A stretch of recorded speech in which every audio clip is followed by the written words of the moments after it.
worried that you might be the cool kid? You wear the latest fashions on top of all the trends. Or have you ever worried you were too much in the mainstream? Always so generic, more normal than your friends. Well, we've devised a test to put to rest your fears. There's no need to panic if you lend us your ears. Tonight you can't sleep easy after all that you've heard. Cause if you like the show, then you're probably a nerd. Oh, canon, it's canon, it's all.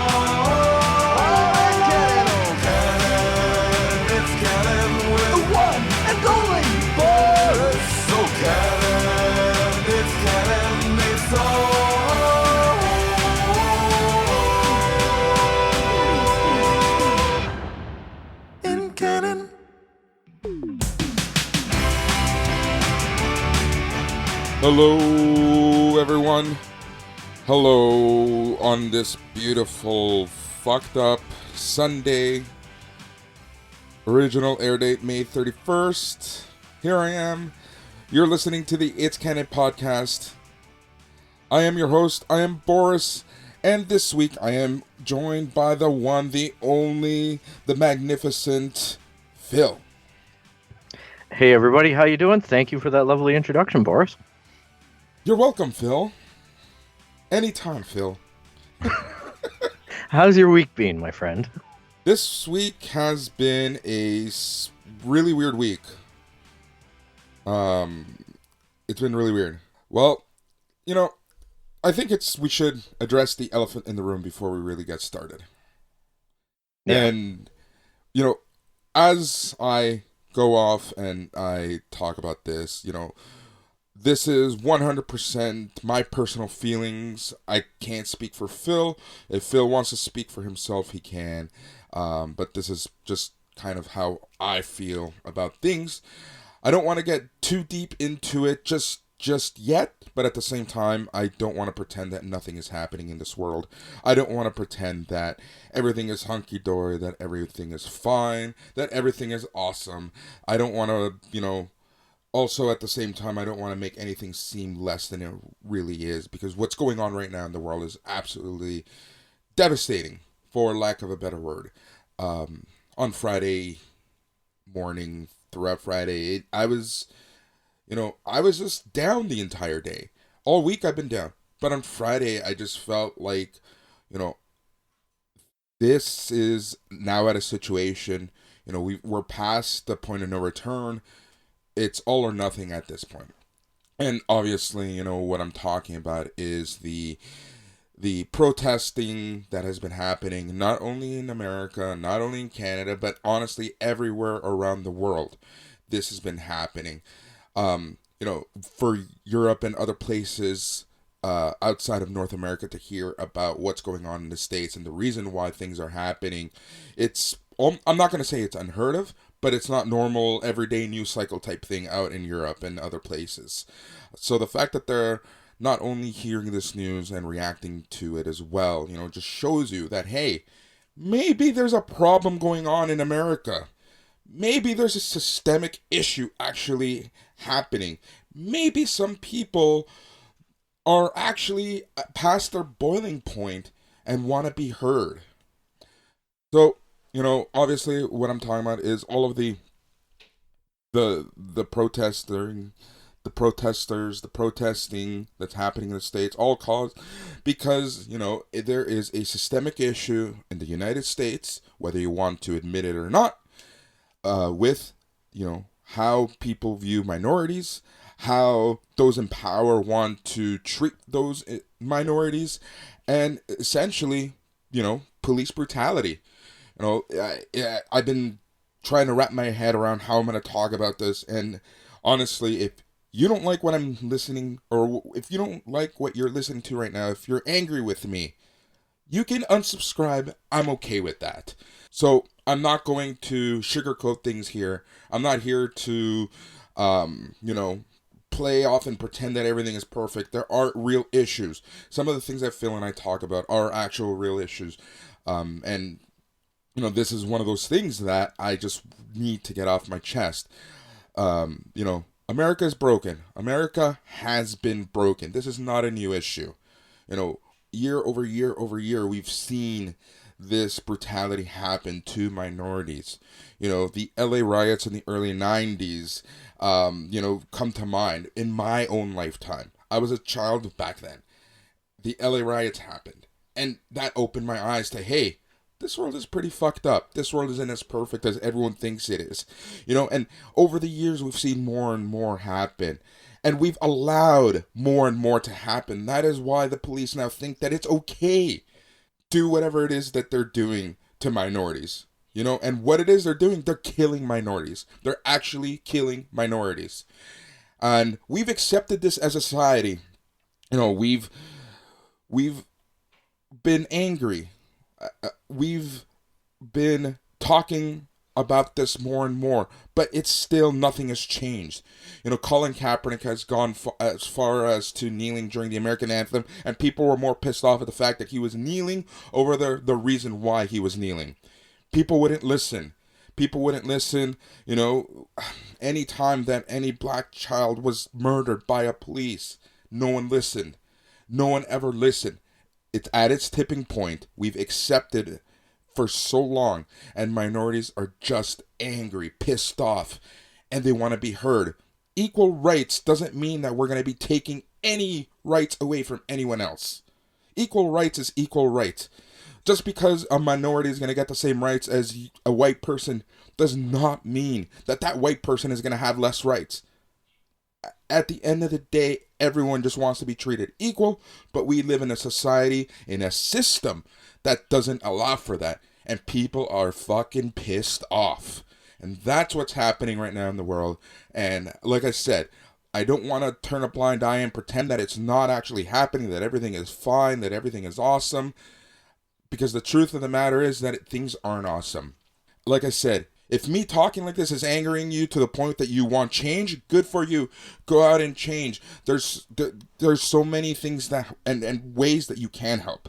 Online, there are so many funds for protesters. Even protesters that are getting arrested, they're creating this pot of money that will help them get legal representation. Give back to the communities, to those communities that are being most affected. This is a much bigger issue than just me and Phil and other people. This is a global issue at this point. And it's a systemic issue that we've gone on too far. And, I just hope that at the end of the day, people just open their eyes and advocate for this change, and that we are able to make these changes. Because the world, it cannot continue the way that it is right now. We are at a breaking point right now. We are at the point of civil unrest. We need change. Yep. We need that change today.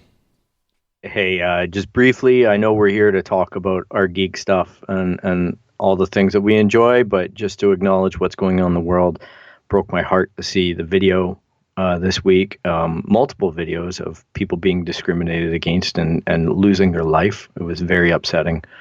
And yeah, I just feel like the world is poised to change, and it's just incredible to think this is all happening right now, and it's incredible to think that's happening during a pandemic, which I think is largely being overlooked, but could potentially be part of a problem for everybody too, because I look at these crowds and I worry about what the doctors and everybody tell us too, and about further loss of life or impacts that may have, but it really speaks to people's frustration, and I sympathize with them.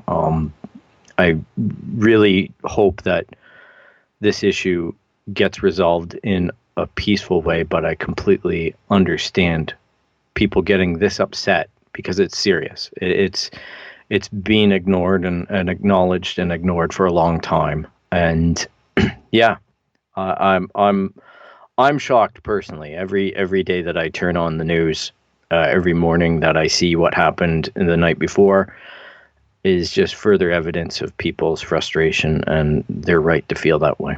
So I hope that it all ends soon and we get the results of equality that are it's just absolutely amazing to think that in this world, this situation exists for all those people. So that's all I'll say on that one. I don't want to get too political or controversial about it.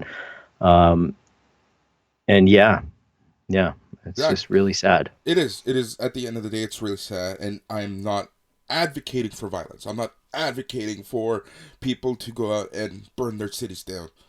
I'm just trying to say that I understand it. I understand why they're doing Yeah. it.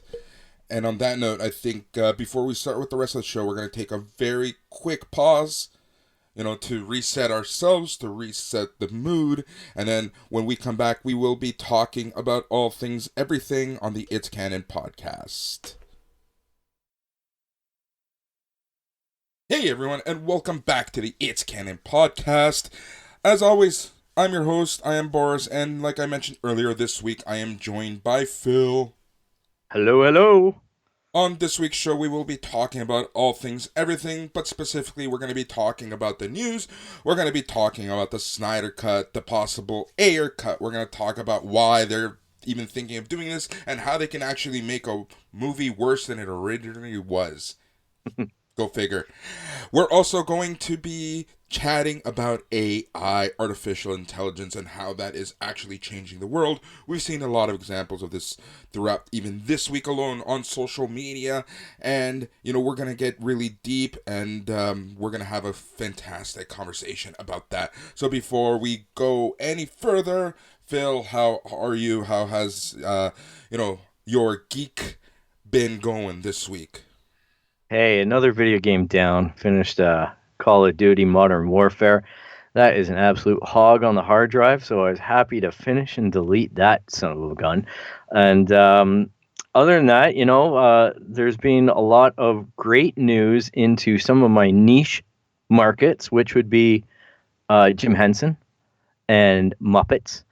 And just to break it here, because last night it was confirmed as official by Jim Henson Company that there is going to be a Labyrinth 2 directed by the director who did Doctor Strange. He apparently refused, opted out of doing Doctor Strange 2 due to creative differences.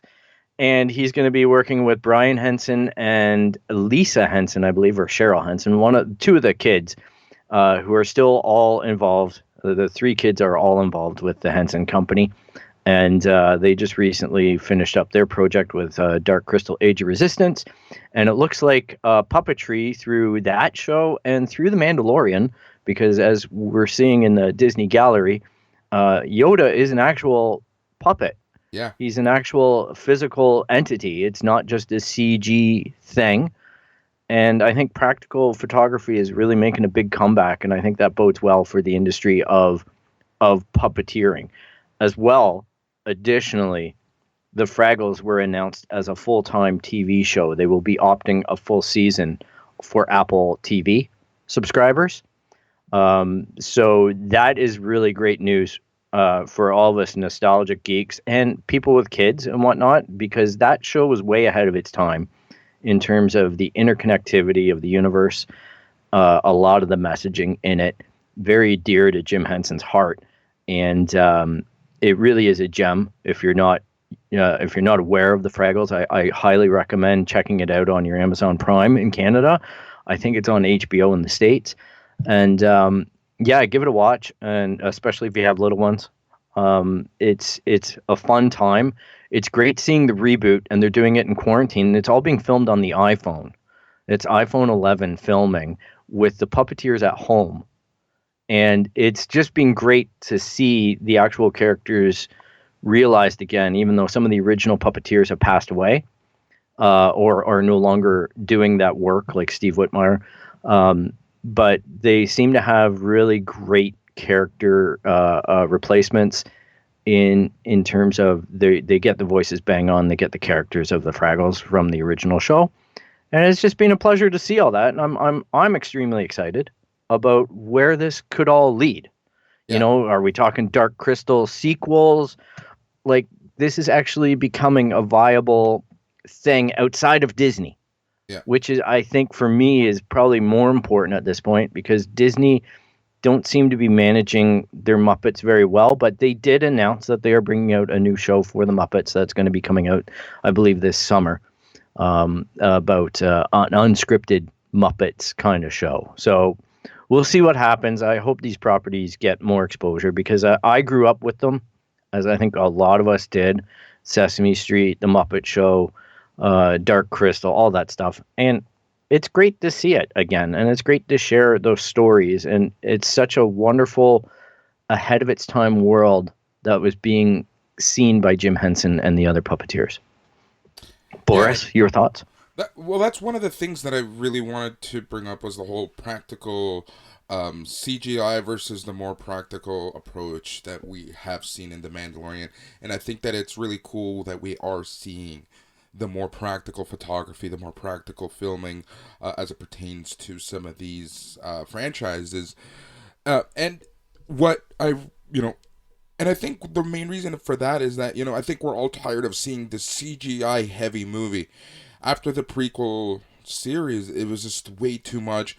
Like I mentioned in a few episodes ago, it's a lot harder to even pay attention to what's going on. It's a lot harder to take the scenes seriously. Nothing to me, rings louder than that scene in Attack of the Clones when Anakin and Padme are having dinner or whatever the hell they're doing. And not only was the scripting horrible, but the CGI in that scene was absolutely ludicrous and ridiculous. I think of The Mummy 2 with The Rock, the Scorpion King, and, they must have just completely ran out of money by that point. And it just, it could take a great movie and make it really bad. But, and it's also, it goes back to the art of filmmaking. I feel like there's a real art being able to interact with someone there, even if it's a puppet. I think that even just the overall experience, the look and feel, having practical sets, having practical puppets is just a lot more intriguing to me than a CGI heavy world, a CGI heavy experience, which is why as beautiful as Avatar, this is like my 5th reference to Avatar in the past few episodes, but as beautiful as that movie was in 3D, it's might as well just make a animated movie. I don't know, that just it's a little bit of that uncanny valley. Where the characters, their eye lines, whatever it is, there's always something just a little bit off to our perception. But I think with the Disney Plus or with the Disney Gallery show, in watching how they're dealing with doing practical photography now, first of all, the directors feel like they've got their art form back. Yeah.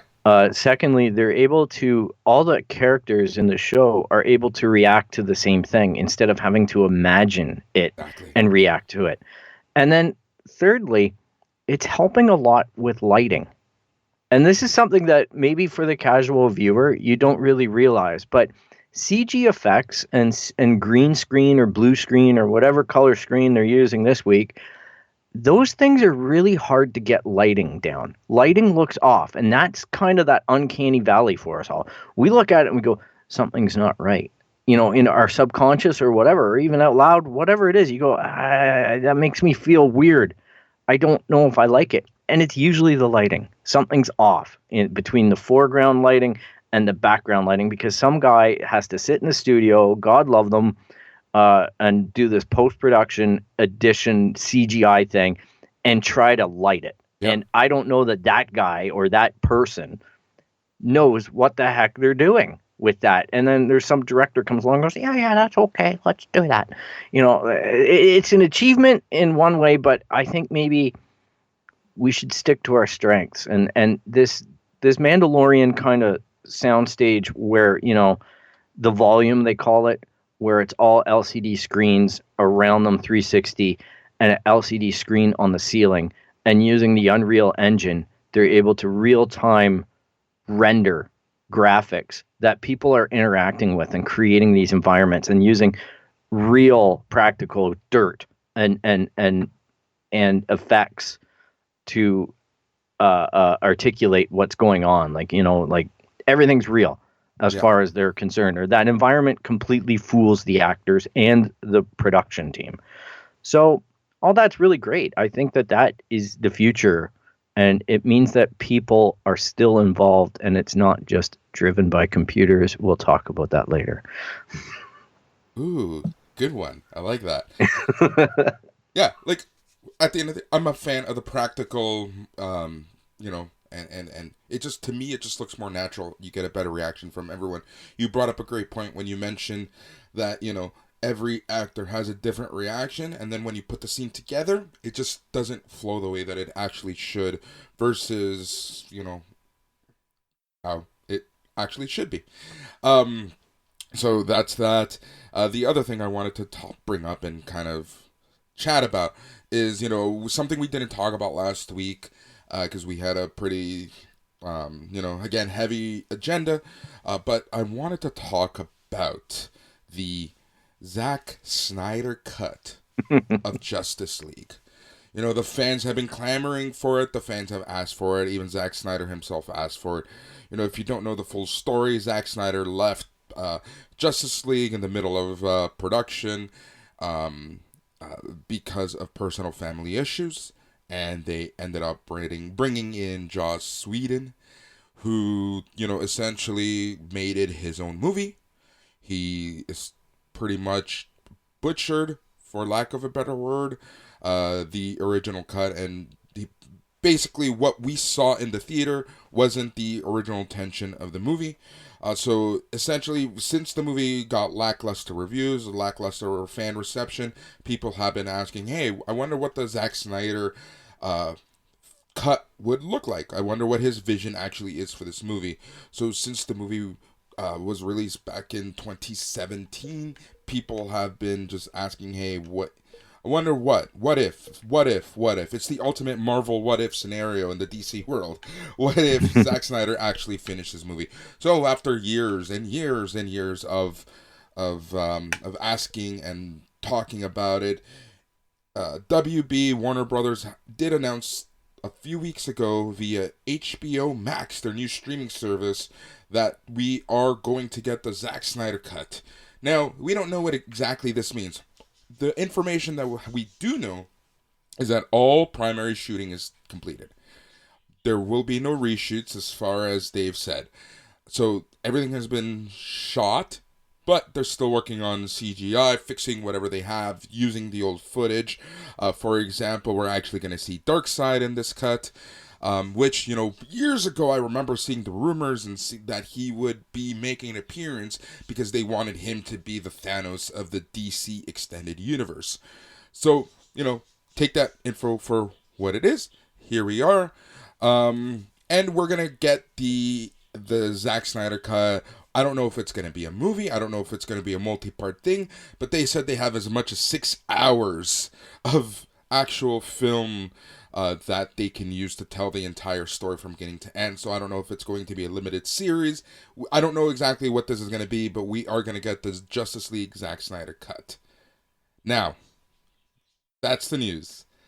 But this is kind of where I wanted to take things and kind of get Phil's thoughts on, and even your thoughts. Yeah, let's bounce this around here. What does it mean? Exactly. What does all of this mean? Does this mean that when I go watch a movie and I'm upset and I know that there was some difference, creatively among the creatives, among the director and the powers that be, among a producer and the director, among folks on that side, does that mean that as a fan, I now can start a Twitter petition and ask for the new cut to a movie? Just remember, there's no guarantee that this movie's even going to be good. It wasn't good the first time around. What's to say it's going to be good the second time around? So, I just, to me, it's kind of funny. It's a ballsy move because there is a chance that people aren't going to take kind to this cut. Everyone's saying this is the definitive cut. This is going to be amazing. This being the Zack Snyder cut. But, I just don't know. And we're seeing also in online that people are asking David Ayer for his cut of Suicide Squad. Suicide Squad, yeah. I saw that. I think this is a really, really dangerous place. I'm in one part of me, I'm really happy for all the DC movie fans. Because I think Joss Whedon went in there and basically made a Marvel movie, which didn't fit the DC universe. He tried to put comedy. He didn't really, I don't think he had a great understanding of the characters or where Zack Snyder would have taken it. I totally get the fans being upset about not possibly getting the movie that they should have, the movie they were promised. That being said, this is really dangerous because I really hate that Warner Brothers has given in, and it really comes down to trying to get people to buy into another, I'm going to use language here, a bullshit streaming service, because that thing's like $16 American a month. It's not even available in Canada, by the way. So we get it through Crave TV. So we're lucky that way. We're not paying extra. They're already hosing us for other crap. To pause you there, we kind of are paying extra for HBO Max content. A lot of the HBO Max content you're going to need to have the Crave subscription, which is $9.99, plus the HBO subscription, that's another additional $10. So, it's $20 a month to get access to that stuff. Yeah, and I'm okay with that because I guess for me personally, I already buy it because that's the way I'm consuming a lot of, newer movies, because the streaming services seem to be a little bit slower at the adoption.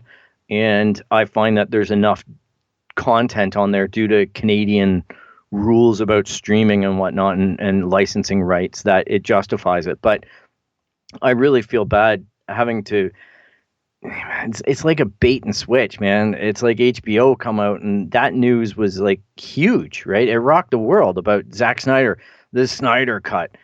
And everybody, you could almost feel everybody just plunking down their $20 a month to this HBO service. And then it's like, well, it'll be out like sometime. And it might be a show. It might be a movie. We don't know. I just feel like it's exploiting the fan base. And I worry about the precedent that it sends and where companies like Disney are going to go with it. Like, do they re-release Last Jedi or Rise of the Skywalker, the Abrams cut? Like, and then what's canon? What's not? Like, they've got this whole other mess with the fan base as, well, what's the real Justice League? Is it the movie or is it the Snyder cut? Where are you founding future DC content? Is it off of that darker Snyder cut or is it going towards the kind of fluffy pain in the ass world that they created with the existing Justice League? And where the hell is Ryan Reynolds as Green Lantern? Like,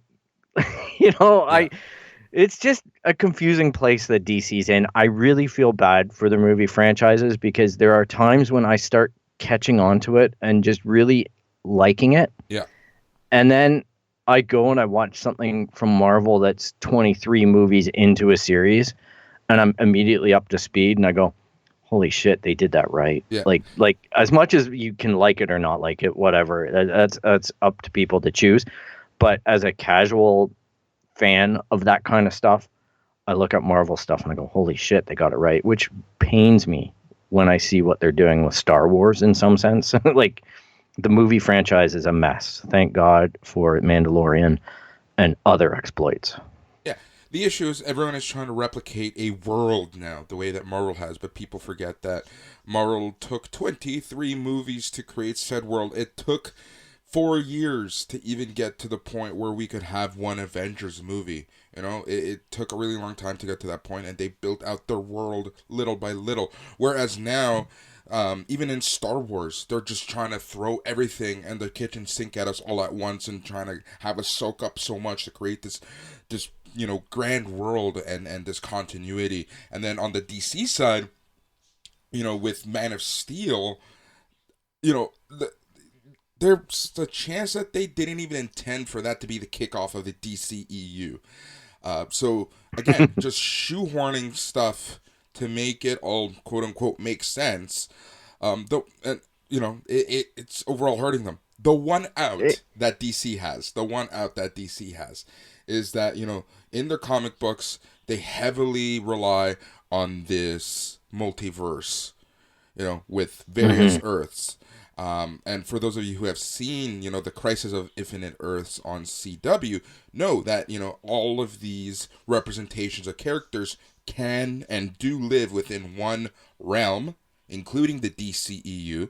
We know the DCEU and the CW shows are connected in some shape, way, or form through this multiverse, because we did see the Flash from the DCEU make a quick appearance in the CW shows. So we know that all of this is together in some grand multiverse. So they have an out in many ways. And this is something that Tyler, Kyle, and myself talked about years ago about how are they going to do this? How are they going to connect all of their shows with their movies and kind of create this multiverse? And, unfortunately, it's the TV shows that have had to carry the weight of DC programming on their back, So they have an out.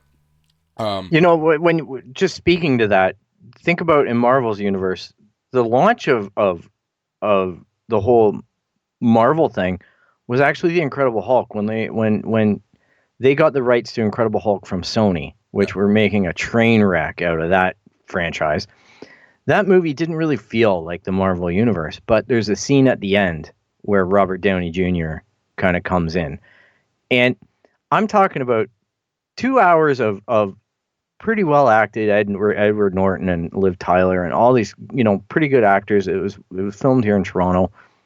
It was an okay movie. It wasn't my favorite, but the payoff was like, for the EU that they're creating was like 20 seconds of screen time.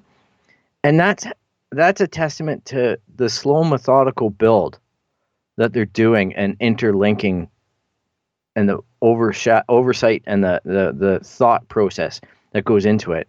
And that's where I feel Star Wars falls short, just like you were saying. And that's where I feel DC has missed the boat in those major movies, is just that interlinking and that connectiveness just seems to be not even there. It should be this. These are huge franchises. Batman, Superman. Everybody knows them. Aquaman, where does he poop? It's just, we all know it. It's all part of pop culture. It's all part of the fabric of us growing up. And I just find it so challenging to see them struggle with it. Warner Brothers, I don't know where the blame lies, but I just know that there's some incredible storytelling that happens in those comics. And these characters are really dear to a lot of people. And they should get better service than what they're getting. Yeah. And I'm not saying that Marvel is the answer. I'll put the asterisk there. I know some people hate what Marvel are doing, and that's fine. You can. But the box office tells us two different stories here. Yeah, exactly. The box office does tell a whole story. And, the funny part is that the entire Marvel cinematic universe was kind of a joke. Even Jon Favreau says that, his scene with Nick Fury at the end of Iron Man was there just kind of like as a placeholder, like a joke. They didn't really intend too much out of it, but clearly, they kind of kept going when the with box office ticker came in, and Iron Man was a hit, guess what? They bought in. Disney went, hey, we're all in now. Let's go. Let's make an Iron Man 2. What else can we use? At that point, you're looking at the catalog of what you bought. You only spent $4 billion on it, which sounds like an outrageous amount of money. And they're just looking at it going, okay, so we can't touch the X-Men. We can't touch Fantastic Four. We can't touch Spider-Man. But everything else is ours. Yeah. It's incredible. And it's incredible. It was a great... It's incredible when you actually look at the fact that they had these, at the time, BC level heroes to choose from. Who the fuck heard of Guardians of the Galaxy before the movie? Yeah. Exactly. And now the characters that have been appearing on the MCU, they're the ones who are Marvel now. Unfortunately, Fantastic Four, X-Men, they're not what they used to be because of the force that the MCU is. Also, if you take a look at comic sales, anytime that there's a movie coming out, those characters who might not be selling the best and have a movie coming out, as soon as that movie is announced, you'll see that the sales of their comic books just go through the roof. I remember before Guardians of the Galaxy was coming out, I went to a comic book shop, not going to say where, it's probably closed by now, hopefully it's closed by now, and this guy tried selling me like a destroyed copy of the first appearance of the Guardians of the Galaxy for like $200. That markup was insane, but that just goes to show you that, that what happens when Marvel takes over and say, okay, we're going to make a movie of for, if, Guardians of the Galaxy, who's heard of them? No one. But then, these comic enthusiasts then can see, all they see is dollar signs in their eyes. But my point here is that, Marvel has been able to do a great job of taking these BC level heroes and really turning them into A-level heroes. That now, essentially, they are running Marvel. But now that Marvel has more control of their MCU with Fantastic Four, with X-Men, I'm sure that there's going to be a lot of screen time for everyone, a lot of comic book time for everyone and whatnot. So we'll see what happens. I just think that it's really cool. Another thing I want to talk about, and we kind of hinted at it, was the whole streaming service thing. I know that we have an episode about streaming services, but that episode was released March of 2019. Since then, we've had ESPN Plus, we've had Disney Plus, we've had the full acquisition of Hulu for Disney, we've had HBO Max come out, we've had countless other streaming services come out already. CBS, NBC, CBS, Peacock, NBC, or something. Peacock. There's a bunch, man. There's a bunch. There's a lot. There's a lot. Everyone and their mother is going to have a streaming service. At what point, earlier in the week, I did put up a poll and on our Twitter at ITS CANON PODCAST, and I said, are there too many streaming services? Phil, can you guess what the results were? I would say it's probably pretty heavily lopsided towards a yes. Can you guess? Well, you're correct, but can you guess just how lopsided? I've never seen anything like this. I'll post this screen capture. I would be surprised if one person said no. That's exactly it. 100% of people said, yes, there are too many streaming services out there right now. Isn't that crazy? It's nuts. And it's not only, you know what, I'll broaden the scope here a little bit too, just for the topic. It's not only television. It's everything. Like, do you want unlimited Marvel comics? Then you need to subscribe to Marvel Unlimited. If you do want, your watch on your thing, do you want better health? Do you want better Fitbit? Subscribe to our premium service. Do you want to be able to meditate? Subscribe to Calm. Everything, Spotify, every single aspect of our life is being paid out at like $10 to $20 a month. And then you add all that up and, you want to play video games with your friends? I'll get Xbox Live Gold. You're Sony guy? Get the Sony service. It is absolutely overwhelming, not only in the quantity of content, but just in the price point and how titles are being squirreled away into certain services as well. Yes. And I just found it was really insulting. When the world was just Netflix, shit went on Netflix and we watched it and then it went off Netflix. Now Netflix has done a great job in creating their own brands and trying to get stuff for those limited windows or whatever the licensing deals are. But when I look at like HBO Max, they're trying to put all of the Big Bang Theory, because that's owned by Warner Brothers, which is HBO. It just gets annoying. Like they brand with the shows that probably, and this is to the casual fan, all right? Even Boris's rant earlier about, or his summation of the Marvel universe. It's great for the casual fan. That's what really sells Marvel. But that's what sells stuff like the Big Bang Theory and these HBO things. It isn't DC fans flocking to watch Zack Snyder's show. It isn't Star Wars fans that are flocking to Disney Plus so much as all the other content things that they heavily identify with, like The Simpsons and things like that, those acquisitions. And it's just maddening to me as a consumer, as a person, to see how exploitive these services have become to our wallets and to our psyche, because they're controlling the programming and they're just, it's just dirty for like the $10 and hoping that you forget that you're subscribed to it. So a year later, holy shit, I haven't watched that in 3 months, 4 months, and you've been paying for it all along. Well, to that point, there's a lot to decompress there, and I kind of want to touch on a few things. To your last point, Netflix has announced that they will be going through inactive accounts and closing those accounts down.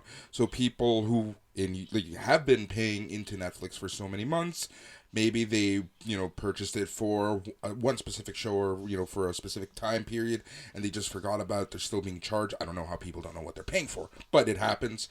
Netflix will go in and swoop and close a bunch of accounts. You will get an email notification. So good on Netflix on that point. Hopefully other companies can do this, and hopefully it would be really cool if this becomes a policy somewhere within these streaming services to do such a thing for the consumer. The other thing that I wanted to touch on here was the whole exclusivity of things.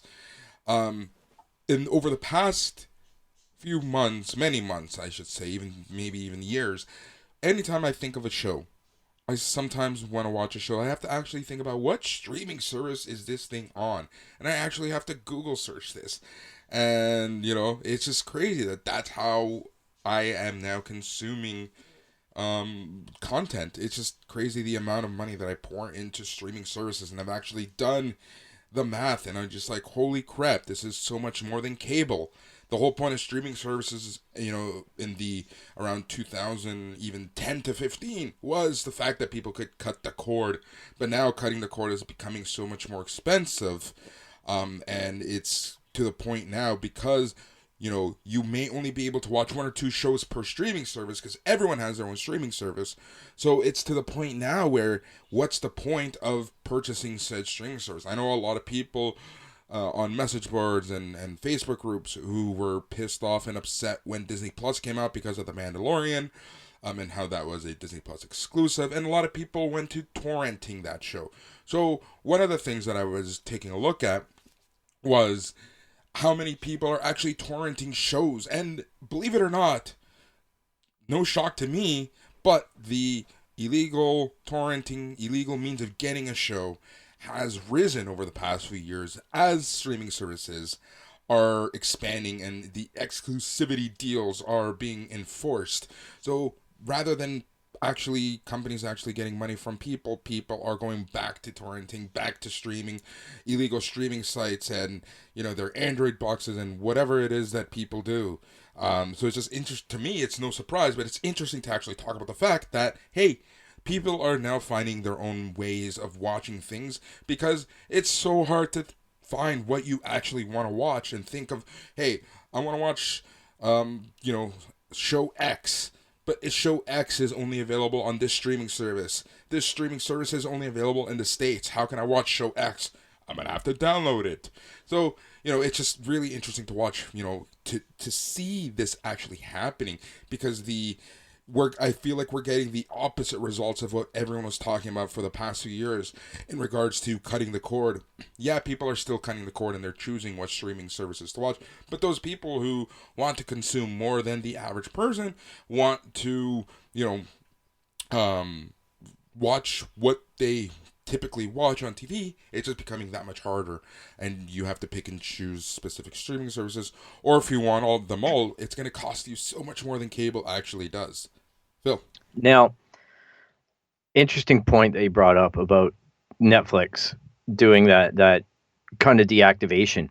I think that this highlights a real issue, and that is that the government regulatory bodies are not keeping up with the technology. Technology is moving way faster than governments can react on this front, because this should be mandated by the FCC or whatever regulatory committee there is. I know in Canada it's a CRTC. That content and those subscriptions should be overseen and managed by government, like by rules and regulations. We need to protect people because this feels like the Wild West in terms of everybody's just after your wallet, right? And that's really what it is. And to have a lot of this content being shopped around and traded around, like it's confusing in Canada, just for everybody else. Here in Canada, just like Boris said, we don't have Hulu. We don't have HBO Max. We don't have, even our Netflix is different than the States. All of our digital streaming content is slightly Canadianized or different. And the problem is that you exactly that. Yeah, I wanted to watch Snowpiercer because the Snowpiercer show shows up on Netflix. It's got Jennifer Connelly in it. It's in my ballpark of I'm curious. I don't know that it's really the right show for me, but I watched a little bit of the trailer, and then I realized there was a movie. I remember there was a movie, the buzz about the movie. I Chris guess it had Evans. Chris Evans in it. I went to look to see. I hit up like then it dawned on me that I have way too many streaming services because I'm like, well, it's not on Netflix. Well, is it on Prime? Well, it's not on Prime. Well, is it on?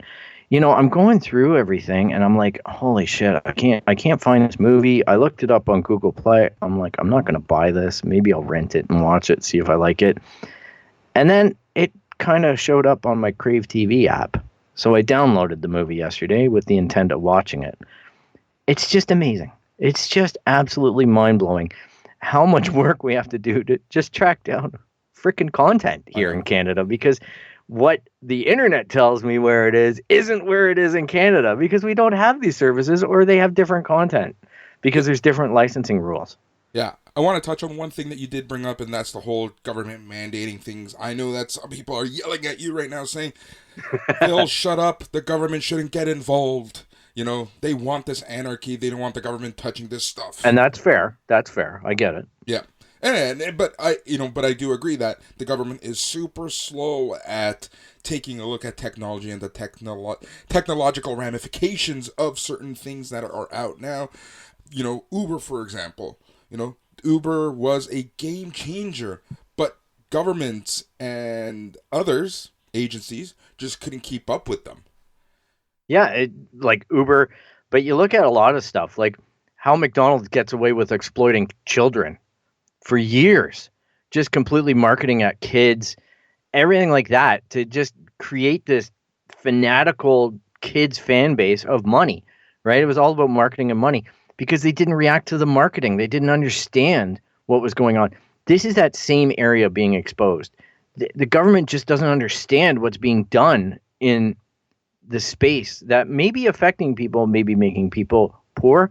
Maybe, I don't know. I just think that there's a ramification there and it needs some oversight. I'm not a big fan of government coming in and controlling everything either, but I do think that they need to have rules and regulations, just like Facebook and anything else. That you look at social media, you look at any of it.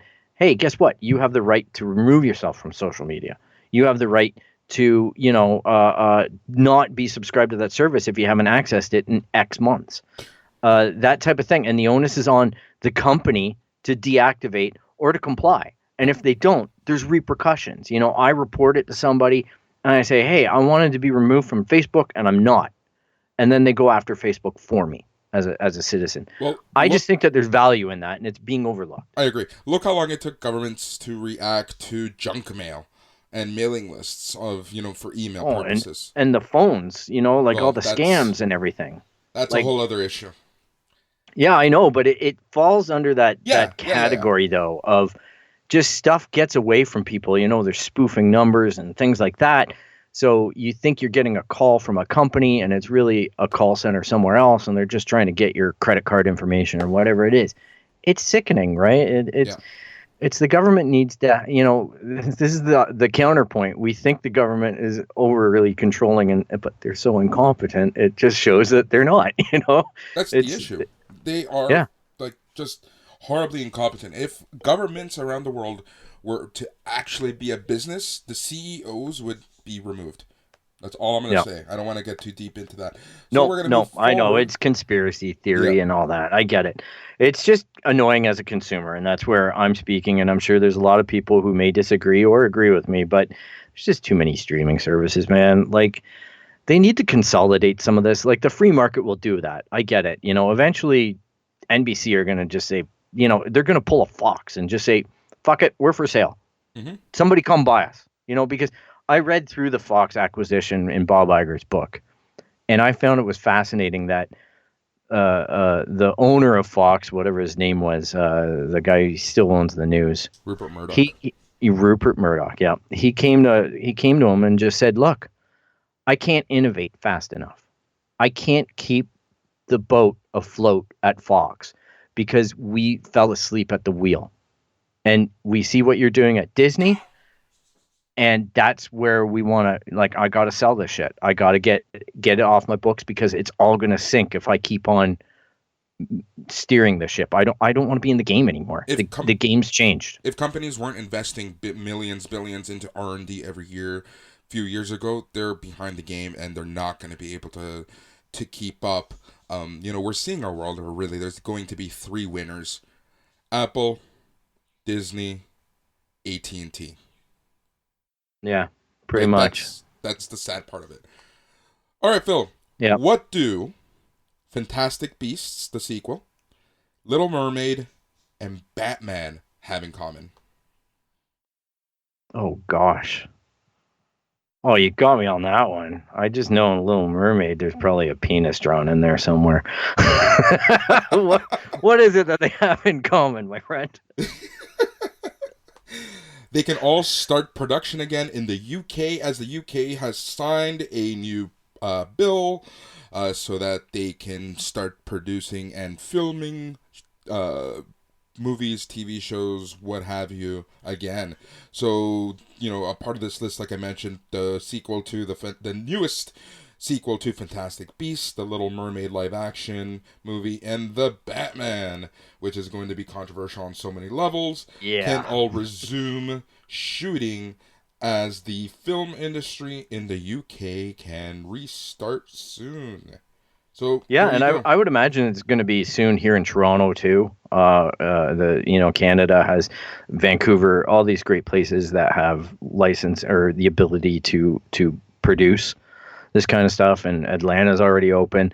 I know that it's going there. I know California's got to relax its laws about it, but the companies are planning stuff, right? Like they're exactly like you mentioned, those big 3. But we're also looking at, the resumption of some of the shows. Some of the, as if people aren't aware, some of the seasons got cut short due to the pandemic. They weren't able to finish some, 3 or 4 episodes in some cases due to the pandemic. And I guess they rushed endings onto certain television shows just to sew it up and leave it at a spot. So I think, it's good to see that little bit of normality. I know that there's going to be heavy regulations about the safety precautions there within, but I'm excited to see production resume. I just don't know how we're going to consume it because I'm not going to go to a movie theater. Yeah, and we're seeing more and more like that. The new Dakota Johnson movie where she plays the producer, like that one is going straight to on demand. We're seeing more film companies put stuff on demand in their own streaming services, obviously. But that seems to be the way that all of this is going. But I only see one company getting upset out of all of this over the funniest movie of all time, Trolls. But hey, whatever. Yeah. To each their own. AMC, you go nuts, man. Love talking about you when you screw up like that. But it's changing this whole event worldwide as far as the pandemic has changed a lot of economic models, and I think that's for the benefit of the consumer. I'll gladly plop down $25 or whatever it is to have a movie that I know is probably going to be 90% a home run for me, viewed in my house on opening day versus spending $19 on a stupid ticket and another $25 on popcorn and some drink that'll make me take a piss in the middle of the movie. That type of thing, it doesn't really appeal to me. I do enjoy the big screen. I get it. Directors, filmmakers want that experience. But man, oh man, I'm telling you, where I'm lucky enough to have a home theater that can rattle the windows, as I was telling Boris, and I enjoy throwing it up on the screen and being able to adjust the lighting and all these things that we've talked about in previous podcasts. It's a controlled environment, and I definitely recommend to people, go out and invest in your home theater and don't watch it on a tablet unless you're going to go to bed or whatever the situation is. I get it. Sometimes those screens are handy, but movies need to be watched in a movie format, and I encourage people to do that. It's a lot of fun. Yeah. Your home theater rattles the windows because of its sound. I rattle the windows doing other stuff. I won't ask. I guess it's nights after beans, huh? Or something. SpaceX. Did you watch the SpaceX NASA launch yesterday? I did. I watched it on. I tried to watch it on Wednesday, and I saw it get scrubbed, obviously with about 16 minutes left on the pad. And then I got to be a professional announcer for my father, because all of that stuff was still in my head. All the little factoids about the launch and the fueling sequence, the timing, everything was somehow documented in my mind. So when I pulled up the SpaceX channel, sure enough, I know exactly what's happening. My dad's not even listening to them. He's like, well, when do they start fueling the second stage? He's asking me. I'm like, I love it. well, that's a point of no return, man, because once you start doing that. So I thought it was great to see astronauts returning to space from America. And I really am inspired. I think a couple years ago, I really didn't pay much attention to SpaceX for a long time. And a couple years ago, when Elon Musk pushed that car out of his cargo bay and put it in orbit with the "Don't Panic," reference to Hitchhiker's Guide to the Galaxy, the mannequin, and just everything about it, it seemed unreal. Yeah. It seemed like I was watching a movie, and I just got chills. I was just like, this is what little me felt like when I watched the space shuttle go up, and I saw all this history happening and the genuine excitement for space and science. And yesterday was a little bit of a touch of that. I definitely teared up a little bit, seeing stuff happening, and learning that the world is in fact round. Oh my lord! I knew that would get you. Yeah, it did. It did.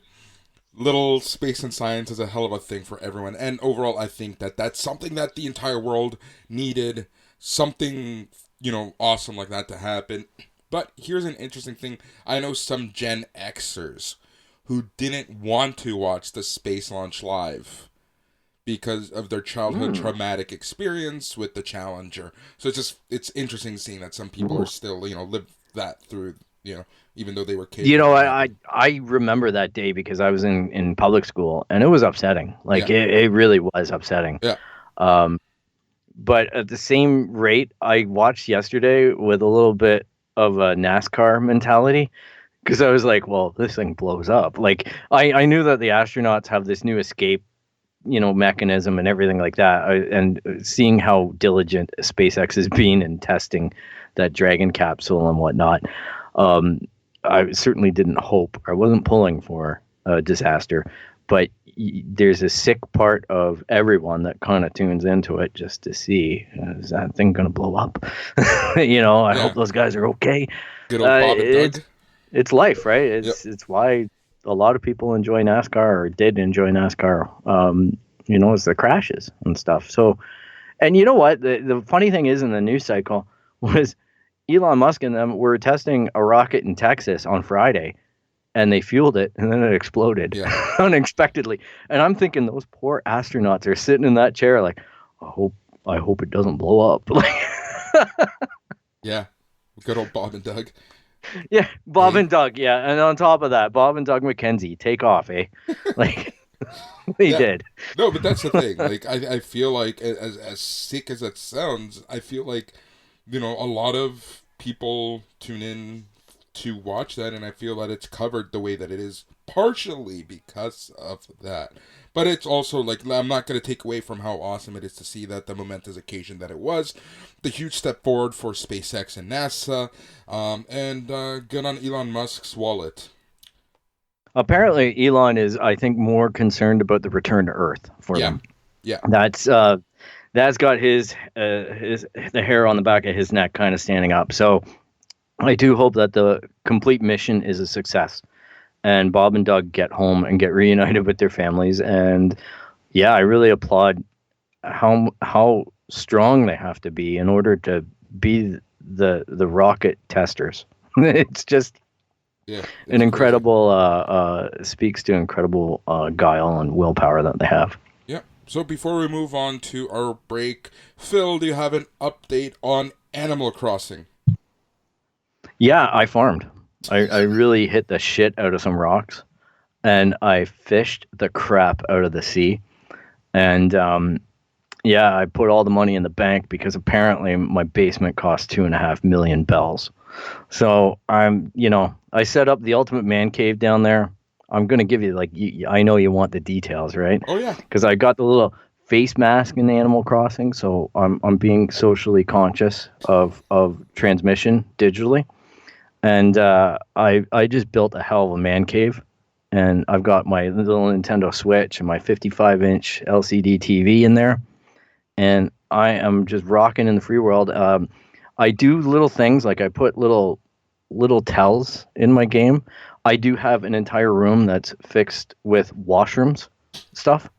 So like I have multiple toilets, multiple urinals, all that stuff, which because and I hung a shirt in there that says number 2. And then in my bedroom, I have a little box of Kleenex next to it, and I set up a video camera. Yesterday, they had a video camera for sale. So I'm like, what kind of sick, perverse things can I do in Animal Crossing? Yep, that's, Really if anybody just... comes to visit my island, I haven't opened it up yet, but man, oh man, don't go into the dungeon. Oh, man. I'm just going to start calling you Buffalo Bill. Oh, man. It's such a grindy game and I enjoy it. I enjoy the fact that when it's sunny in the game, I do feel better as a person. When it's rainy, it's not as enjoyable, but there's different bugs to catch. And I do genuinely enjoy the gameplay, despite the fact that it is so grinding.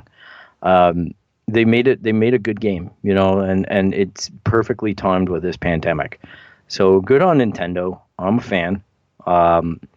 It's just weird. You gotta be yourself, right? I still haven't figured out how to do this customization stuff because I look at other people's islands and they have Star Wars posters and TFC jerseys and all this stuff that I'm like, oh man, that is so cool. I want some of that. But every time I go into that customization tool, it just looks like I made blocks on my face. Right. So I don't know how that works with a Joy-Con. I just don't know. It's funny because for those listeners, we use our webcams to like kind of get cues off of each other, so I can always see Phil. Phil can always see me, and as he's talking, I'm literally just like looking at my my tablet as he's talking about Animal Crossing because I really could not give 2 shits about that game.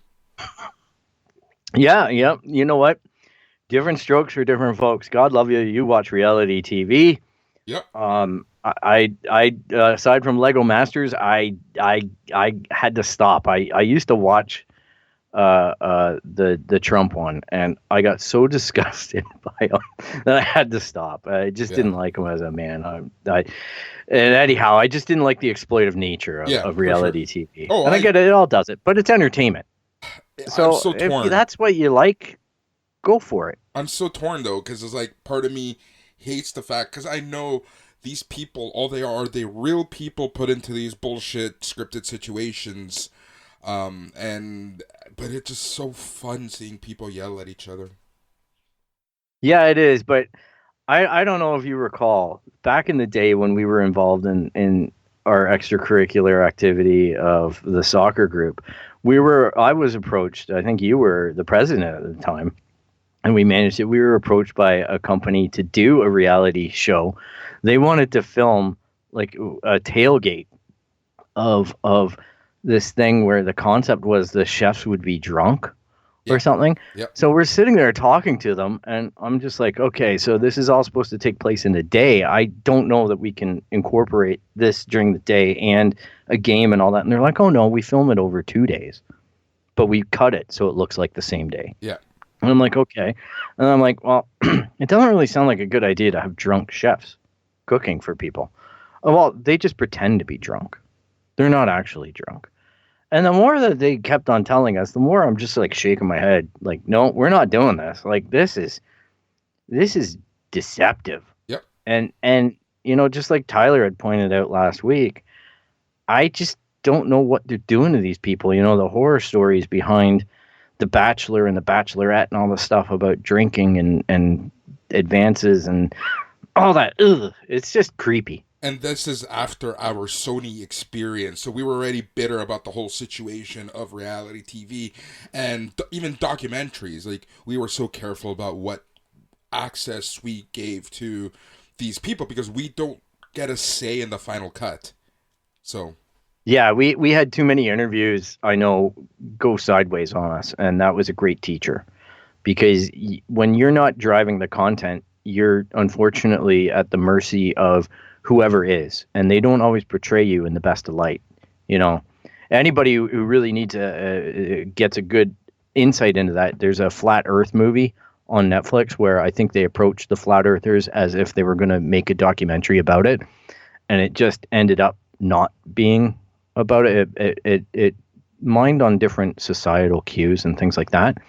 That they believe this kind of stuff, and good on them. But it's just interesting because I think that they went in there completely believing that they were going to be exonerated and shown to be correct, and then it ended up the movie didn't, and I could actually kind of sympathize with them because they had no creative control. Yeah, that's the thing. Anytime anything went sideways, it's when we kind of left it up to the powers that be to do their own thing. Even live interviews, I was very wary of, but I would prefer live interviews because, if things went sideways, we could try to get them back, as opposed to if something went sideways after the fact, after some good editing. So, that's yeah, it's the art of being a politician, right? It's like they give you a skewed question like, can you talk about the controversy of the misogyny at a match? And then you can say, well, it's unfortunate that people do that, but I know with our group, we don't condone it. We have rules against it. And we actually are doing this endeavor now in the community to support this charity, Terry Fox Foundation or whatever. And then you reorient it because you're live and you can completely send the conversation into a positive zone. Instead of, it used to drive me nuts that we'd only get media requests when somebody was fired, when the team was toast, when the team was coming apart. They only wanted the tragedy. They never really called us too much to talk about season openings or success. Well, there was no success. Well, there was no success in those days, but we love the team. Yeah. So it is passion, right? It's being a fan of anything, whether it be comic books, whatever. Exactly. Movies, geek stuff, sports. Like I said, the ITS CANON podcast. It's the show about anything and everything. All things are open, and the best part of it all is that it is all in canon, as Phil just mentioned. And Phil, how about you tell our fantastic listeners how they can get a hold of us? You can find us on It's Canon Podcast, basically itscanonpodcast.com. You can find us on Twitter, It's Canon Podcast. You can find us on Instagram. You can find us on Facebook. And please, if you anywhere you get podcasts, we're there, right? Like Apple, whatever it is. But please subscribe. Please be sure to click the subscribe button and help us to make sure that you get our content on time. Exactly. Follow us, folks. And when we come back, we're going to be talking about all things artificial intelligence. We are going to be getting a deep dive into deep fakes, AI. We're going to be talking about it all. It's going to be fantastic. And the best part of it all is that it's all in canon. We'll be right back.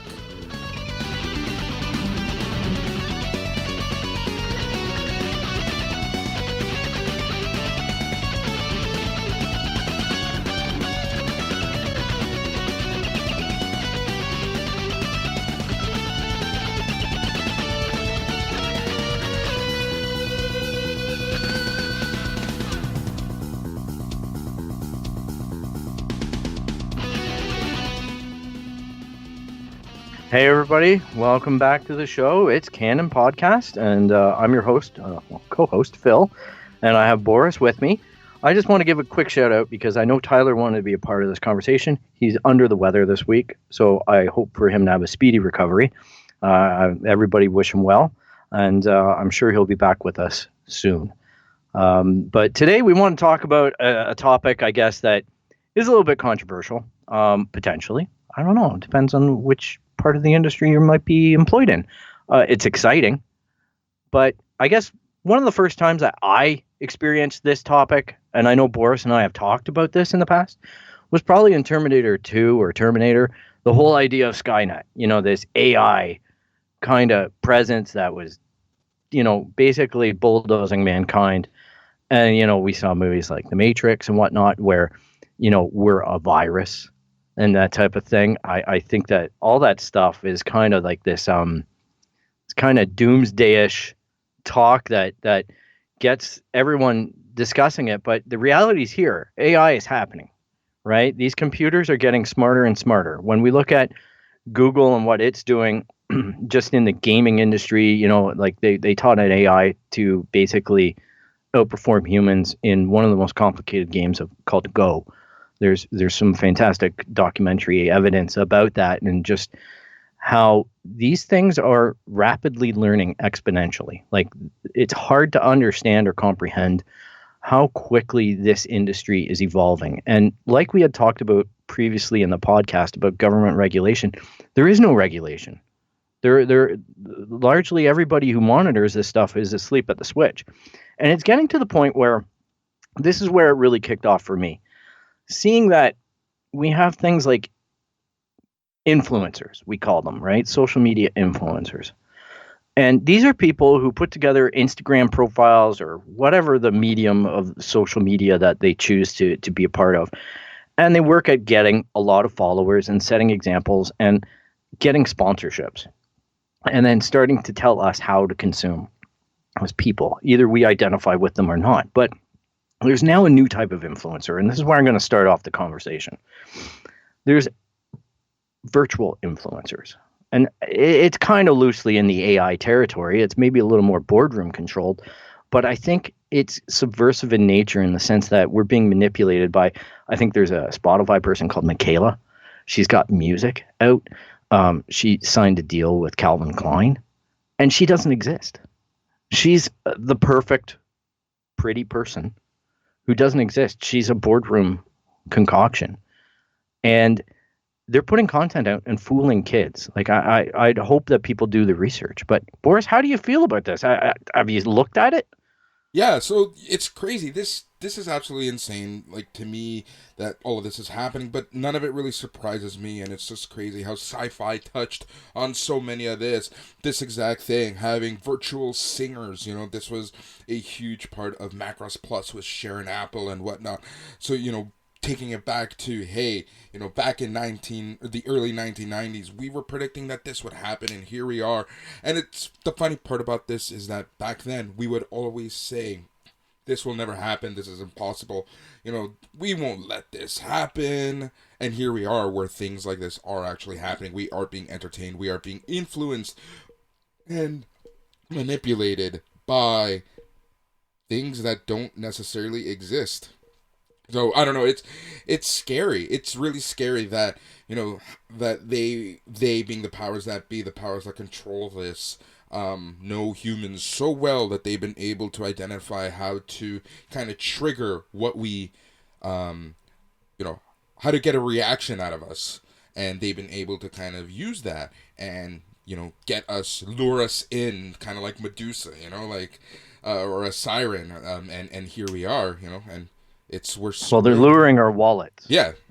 That's like these corporate entities are buying this stuff up, and they're promoting it in such a way to just get us to buy, the daily juice box or whatever it is that they're selling, right? The Calvin Klein underwear, whatever it is. But I don't know. It's just worrisome. And, I look at it and I look at the deep fakes, right? Like, it started out with porn.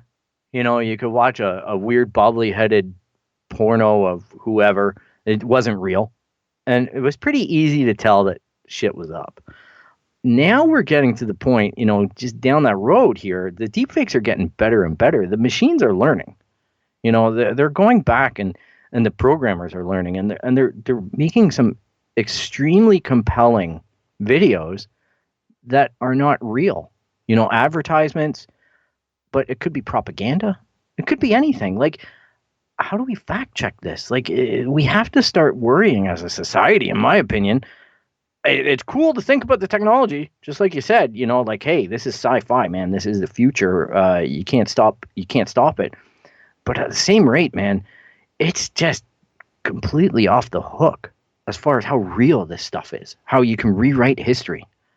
Well, for example, with the deepfakes, media companies and advertising companies in the past have created these political deepfakes just to show you what is possible.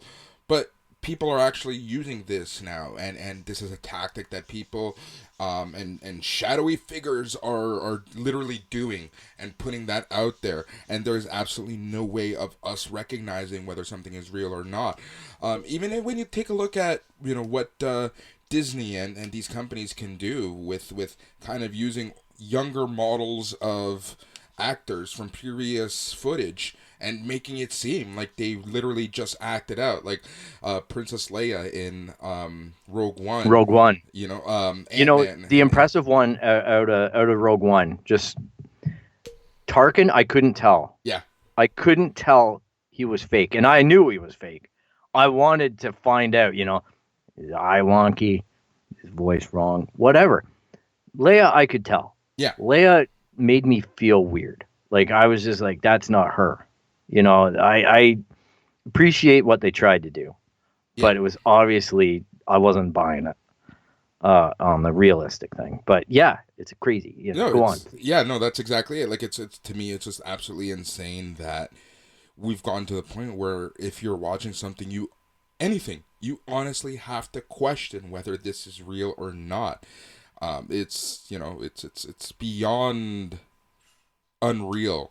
It's beyond fathomable to me that all of this is actually happening.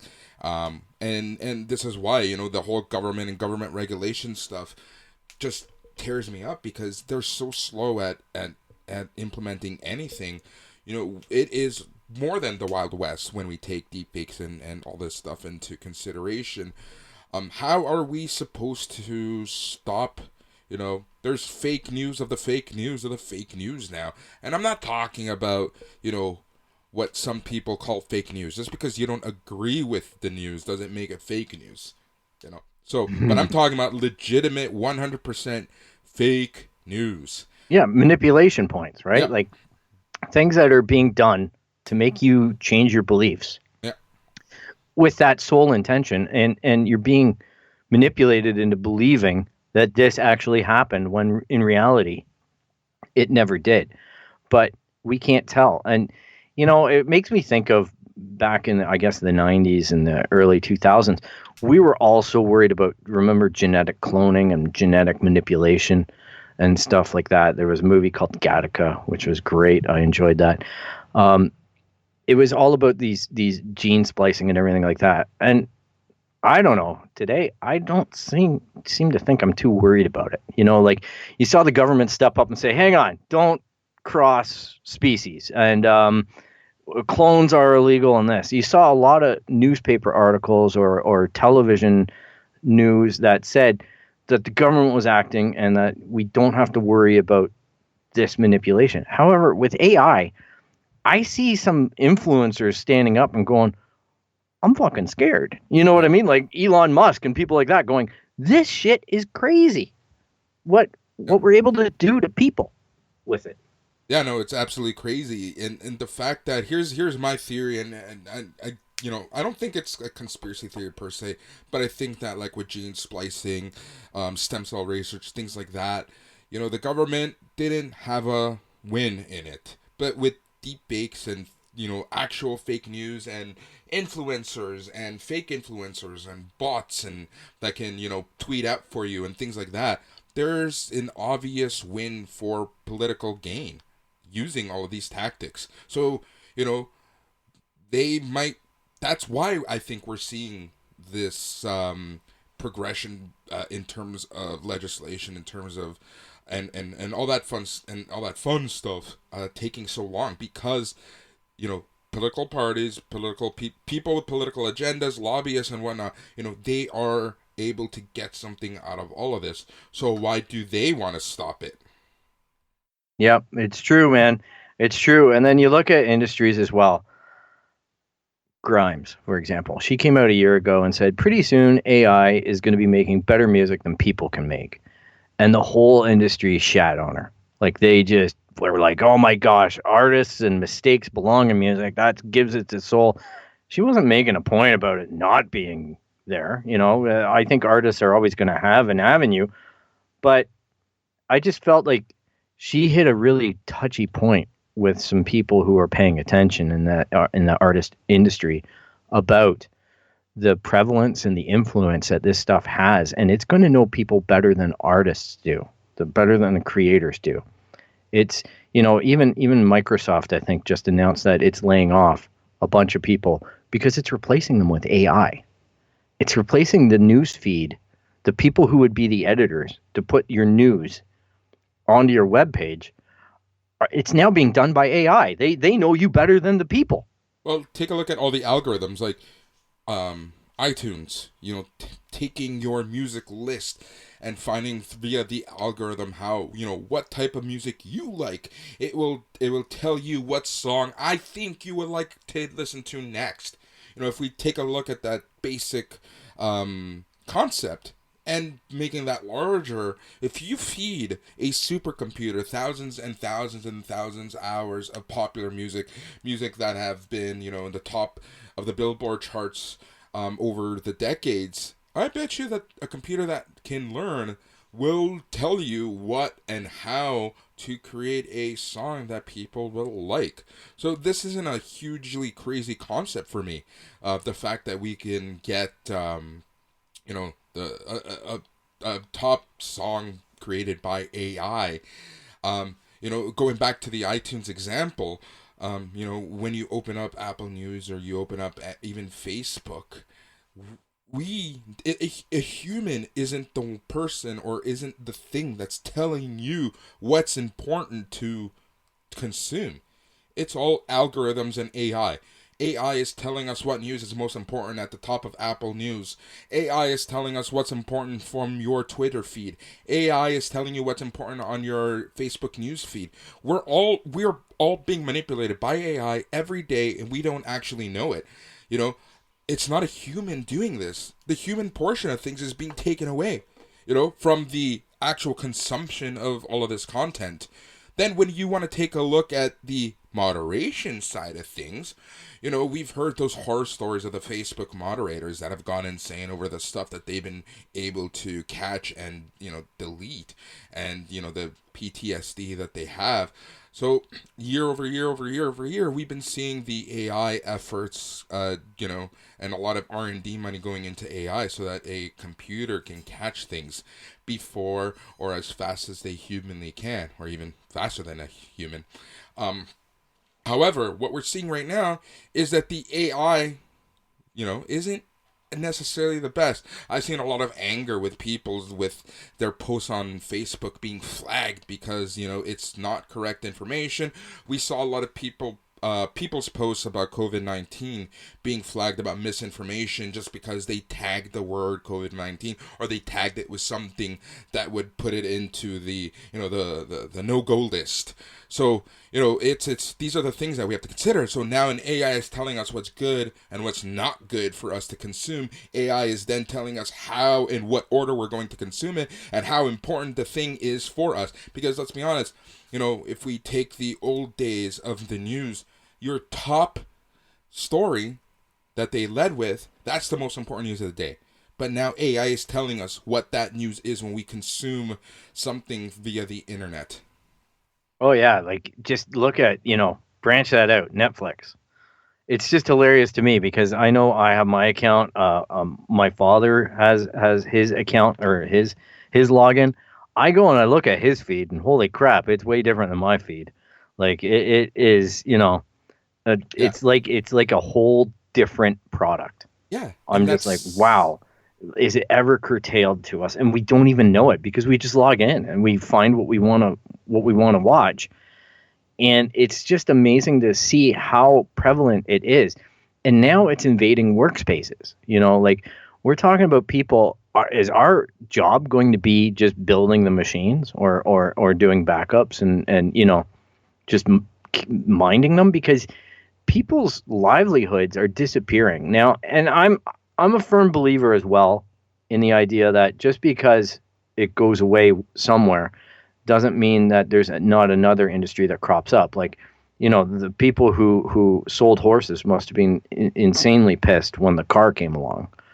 You know what I mean? And you're not going to not adopt the technology. The cars are going to be everywhere, and all that it's done for manufacturing and the production lines and everything like that. It's influenced society. And I think that this is another pivotal spot in our history as mankind where there's something coming in and it's going to be really disruptive. And it's kind of got this baked in undertone of scary. You look at shows again, I bring it up a lot, but Ghost in the Shell, things like that, like we talked about last week with transhumanism and people digitizing themselves. It all kind of relates to this bigger meta discussion and all the information that companies have on us. And like we're talking the metadata, so they know that you looked at X song or you watched Taylor Swift on Disney Plus, or like all that stuff happens, and it's even to a point. Not to creep anyone out, but I know I was playing on a PlayStation one night with my friends, and I noticed that there was this, button there that said, well, you can transcribe your chat. So you needed a phone app for it. I downloaded the app, I logged in, and then everything that my friends were saying and everything that I was saying was coming through to me on my phone screen instantaneously as text. Yep. And we started thinking just amongst us, we're talking geeks here. We were like, well, I wonder if they're mining it for advertising. Of course. So we started talking about Huggies diapers, something that we knew none of us were dealing with in our lives. The kids are either old enough now that they're out of those things or we don't have them. So we just wanted to see if Huggies diapers were going to show up in our feeds at any point in time, and luckily it didn't. So testament and shout out to Sony that they actually used it as a service to enhance the gaming. But it's pretty crazy to think of the computational power, everything about just taking our analog voices and putting that into a digital format that's stored somewhere and it's retrievable. They're going to hear all my fart jokes. Yep, and that's exactly it right there. Like, it's interesting to hear that they didn't not flag, but like you didn't get more advertisement about, Pampers and all that fun stuff. But here's the thing though, all of this information goes into the cloud. What's the cloud? Tell me where the cloud is. The cloud, it's we can go on for hours and hours to talk about the cloud, but anything that you post, anything that you say, anything that you do, any online footprint that you leave is being traced somewhere somehow, and it's almost impossible to get completely out of the grid at this point. And it's all being stored in the cloud, and it's all being mined. And then there's good mining and bad mining. Good mining could be for like advertisements and whatnot. Bad mining is, hey, we want to find out if people are up to a revolution right now, and we're gonna squash it before it can get any further. And that's where the good metrics versus bad metrics conversation, and I don't actually mean metrics, but I meant mean my story about good metrics versus bad metrics, and this is an idea of bad metrics. Bad stuff can happen out of good intentions.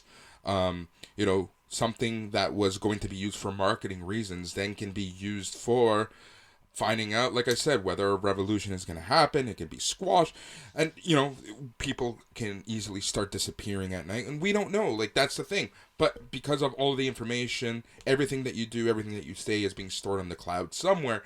It's retrievable by someone. It can be crawled by any machine, by any source machine, and it can be manipulated in such a way that even Phil, you and I, there's probably enough hours of you and I speaking via news, via podcasts, via even this show, that someone can create a hell of a great deep fake of us at this point because of all the information that's in the cloud.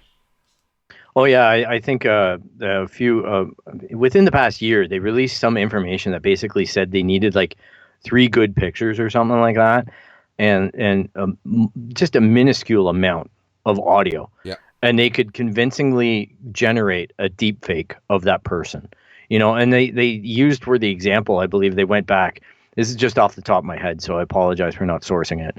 But they went back and they took historical figures that basically we had like just seconds of live footage and whatnot of them, and they were able to put together a pretty convincing video of them, talking about the wheels on your sports car or whatever it is. Like, oh, how did he know back then? Oh my gosh, it's a scary, scary technology, but at the same rate, about the cloud that you brought up and whatnot, and all the metadata that's tracked on us, there's that pervasive counter argument to that there's just too much of it. Who cares about my information?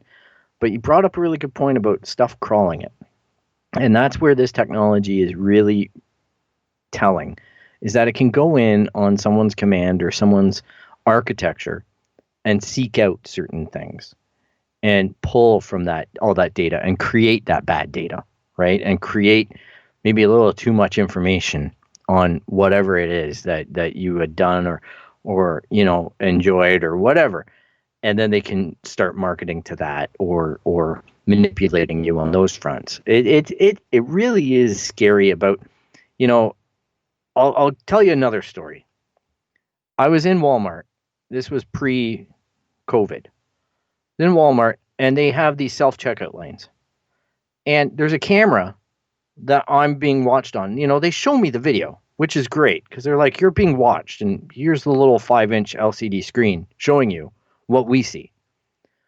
But if you start to extrapolate that and go, well, my payment option is being put in here and matched to this video transaction. So now they know what I look like. They know my credit card or my payment information. Where is that stored? How long is it stored for? Who has access to it? Like these files, these digital files and these fingerprints, who's ultimately responsible for it? Because you can't, Walmart could hold that forever, or maybe they give it to another company that says, well, there's no conditions on it. Let's exploit this guy now, let's exploit this base. It's scary, and people need to think about the ramifications. Like, the technology is being presented to us in such a way that we just think it's cool because technology is cool, and it is. But you got to start thinking about how this gets used by people. Yep. And that's the stuff that scares me the most. Yep. And the thing on top of it all is, remember the good old days of when we had a terms of service to opt into using something? Where is that with all this new technology? There's no terms of service that you and I are physically reading. It's the fact that we are using the technology. They've been able to say, because Phil and Boris are using certain technology, Phil and Boris agree to the use and any uses of said technology and said information that it's storing. There's no opt-in. The only opt-out is not using the technology. But there's nothing, there's no contract between Boris and Facebook and the other companies that Facebook uses to manipulate the technology, and then it's absolutely crazy because, why isn't the government helping us out here? Meanwhile, it's just absolutely crazy. But okay, I'm just going to say it. Meanwhile, Trump gets flagged for misinformation and he completely tears up, some articles that were important for social media and whatnot. And it's, the irony there is that now social media will probably go out of their way to close accounts if they're going to be held liable to certain lawsuits. They're going to now close accounts a lot quicker than they were before. But, I don't want to get too deep in there. Yeah, but who knows? Like, that rabbit hole is forming right now. And, we're not going to know until it starts to happen. But to your point, there's no opt-in. You're correct. My opt-in is the fact that I can wait at Walmart in line for 25 minutes to, behind people who have a shopping cart full of stuff that they need to buy. Or I can go to the self-checkout and be done in 30 seconds. And that's my opt-in, is I went to the self-checkout and, hey, I'm on camera now. Yeah. Where's that video? Where's that information? It's obviously tied to a transaction now. Exactly. Your opt-in was literally waiting in line and using the technology. And to me, that's and it's the same with Facebook and Cambridge Analytics and everything like that. It's not really that I don't trust Walmart. It's, what does Walmart do with this data? And where does it reside? And who has ownership of it? Because if they're just allowing other companies to exploit it and build profiles and whatever for nefarious reasons or good ones, I never got an opt-in. I never got an agreement to it. You know, and God forbid if I actually asked somebody who was employed there, not saying anything about people who work at Walmart, but these questions are pretty hefty on a business side. I'm curious to know, like, what are their policies regarding that video? What are their policies regarding that transaction? Yeah, exactly. Like we even look at a company like Square. Any company that uses Square has your information already embedded into their systems. I use Square for personal reasons, but then you do one transaction on a Square machine. You go to a store, could be in a different country, that uses Square. They will have your email already stored. There's a profile of Boris Roberto Aguilar or of Phil Tobin. It's absolutely crazy and it's scary. And it's not so much that I'm afraid of what Square is doing with the information. It's where that information is actually ending up in the cloud and what's crawling it and what they're creating. Like, are there dossiers of us?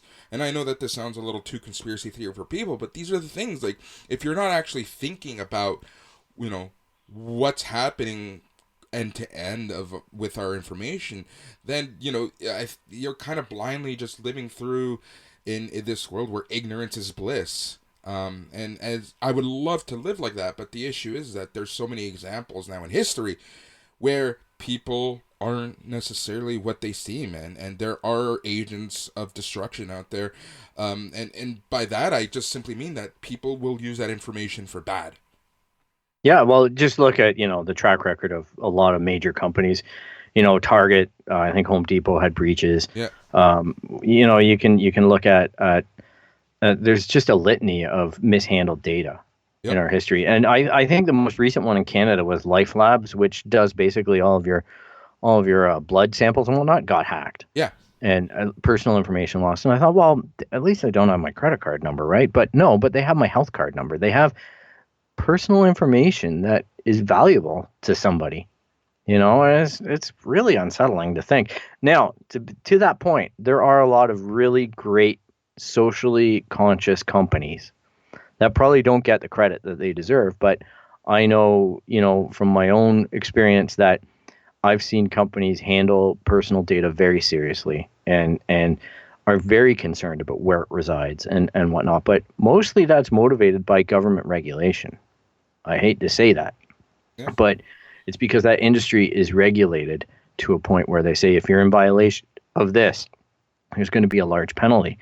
I would assume, and I hope, that Walmart and whatnot has those same things. It'd just be nice to have that information available if somebody asked for it. Maybe next time, when all this passes over a little bit, I do ask that question, and I'll see what answer I get. It might be a fun little experiment. I think you brought up a great point in the sense that it's not so much that our information is out there. Like I said, some people use it for bad, but it's out there in the cloud somewhere. It's on a server that someone can hack.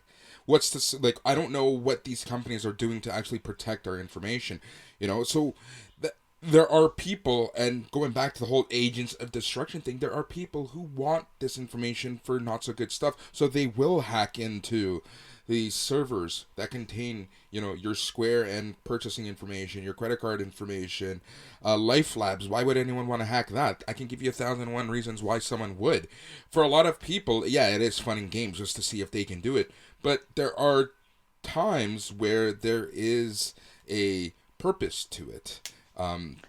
So it's, what are these companies doing to keep our information safe? That's the part that I'm more afraid of than anything else. Not every corporation is an evil corporation. And I'm pausing. But, not every corporation is an evil corporation in the sense that, they're not around for absolute destruction of the civilization and the earth.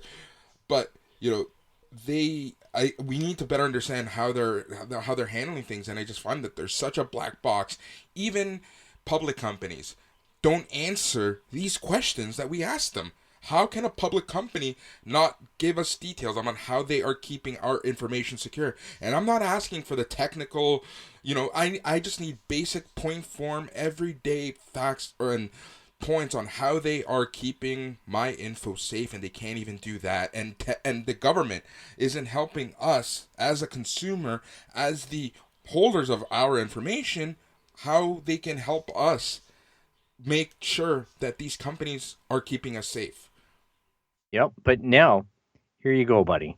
Think about this. We're thinking about this in an analog way. What happens when AI is in there doing the hacking?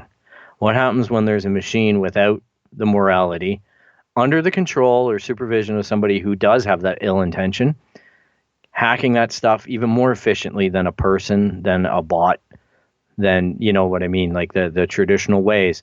We're talking about machine learning and things like that. And these things are going to know how to exploit themselves and exponentially get better. On one side, you want the machines to keep on, the machine learning to keep going, because you need to have that safety. But on the other side, there's a whole exploitation loop that you've brought up that I'm just like, the world is poised to be in a really crazy technological space right now. Well, that's automation and AI are just crazy. Yep. And I think you bring up a great point. At some point, AI will do the nefarious acts for others. But on the counterpoint, AI will also do the securing for us. At some point, there is going to be some cyber war happening that we don't even know about. And it's just based off of AI. And that Boris, is... are we batteries? Are we asleep in the pod and just batteries for the machine? It sure feels like it at this point. It really does feel it's kind of creepy, like that was, what was that? That movie was 21 years ago or 20 years ago? 21, yeah. Yeah, and it's probably a good pop culture touch point for that, because it asks those metaphysical questions, those really profound things that we should be, maybe, we enjoy the action or the shooting, but it's asking some pretty tough stuff. Yeah. And that's what I like about a lot of the stuff, just to circle it back to the topic of our show, is, the nerd and the geeky stuff, but, Ghost in the Shell, all these things ask really tough questions, like we talked about last week too, in the transhumanism part. They do ask some really good questions about what it means to be human, right? Like, what is it that quantifies us as people? Where's our soul? That type of thing. And does that soul translate digitally? Yeah. And now we're talking about rogue AIs or, things like that. And it's like, well, it's painless to be bad at some point, for bad people to be bad, if they get machines to do the bad stuff for them. But that's the thing. I think that some of the issue right now is that, ignorance is bliss for a lot of people. And, there's so much material out there in the sci-fi world that brought up a lot of these questions already. And I'm not just talking about the consumption of, the Terminator or anything like that. I'm talking about, scientific papers that ask these questions. But, a lot of people just don't want to, get the bigger picture. They don't want to expand into that world anymore, because they think it's stupid. They think it's dumb. They don't think it'll ever happen. They live in this really weird world that everything is fine. But the truth of the matter is that we have to start thinking, I hate saying this, but we have to start thinking outside of the box a little more, because, we're at a point now where the world is moving so fast, we're consuming so much more content at once, to the point where, number one, our brains are just frying. Number two, there's just so much out there, and so much misinformation, disinformation, misinformation, that we need a better way for us as humans to even parse all of this information. And then we have the whole government approach of how can the government help us, or not help us in this case, to kind of make sure that things are going in the right direction. And at some point, too much for technology. Will we say, okay, that's it, we're good as a society, we're good, we're done, this is how we're leaving things? Yeah, I think a lot of people are, I think I saw a poll this week somewhere on Twitter or whatnot, and people were asking, free isn't good enough anymore. Google The model that Google has isn't good enough anymore. They're actually valuing their personal information Yeah. and exchanging it for free services like the things that Google provides is just not good enough. And I think a lot of the Apple users, obviously are there's a good portion of them. Not only are their products popular, but they also promise to have a little more privacy, Yeah. right? And be a little more respectful with your Sure. data. And I think that that's a great angle for them to take up. I sure do hope that it's true. I have no reason to doubt that it isn't, but I got to be skeptical at some point. I know a tech company that was all into security. Yeah, exactly. We've all been there. Yeah. We've all been there. So I don't know. It's just food for thought, people. Like Boris and I had a lot of fun talking about this. I think there's some good points. I think it touches a lot of our sci-fi roots and fantasy and stuff like that, more in the sci-fi world. But I want to thank Boris for letting me fly this segment. Yeah. I appreciate it. Of course. And Boris, where can people find us? They can find us on any podcasting platform that is out there. They can find us on Spotify. They can find us on Google Play Podcasts. They can find us on Stitcher. They can find us on Apple, obviously. You can find us literally anywhere you can play a podcast. You can even sign up to subscribe to our RSS feed. You can find our RSS feed on our website at the itscanonpodcast.com or itscanonpodcast.com. Our website is itscanonpodcast.com. And then, you can also, you should follow all of our social feeds. Most of them are at It's Canon Podcast. You can find us on Twitter, Instagram, Facebook. And, we're going to start adding a little more content into that. So one of the things that I wanted to announce this week was every week we talk about one subject. And when we record, we typically don't know what we're going to talk about in the next episode. We don't even start thinking about the next episode until the previous episode is done. Sometimes we have ideas, and if something is going to be released, we might know that, hey, on this week we're going to talk about something. But typically we don't know week to week what we're going to talk about. So that's why starting this week, midweek, we're going to probably do it. Let's say Wednesday. If that works for you, Phil, Wednesday. Every Wednesday, we're going to go on Instagram Live for a couple minutes, and we're going to announce and give people a sneak peek as to what the following episode is going to be about. So every Wednesday, we're going to, it might be a live so that we can get, live feedback in 1 hour. It just might be a video. But every week on Wednesday, we're going to announce what the next episode is going to be about so that, you can come in with thoughts, ask us questions. I know it's hard not asking us questions when you don't know exactly what we're going to be talking about. So I kind of want to get ahead of the curve and make sure that people know what we're going to be chatting about every week.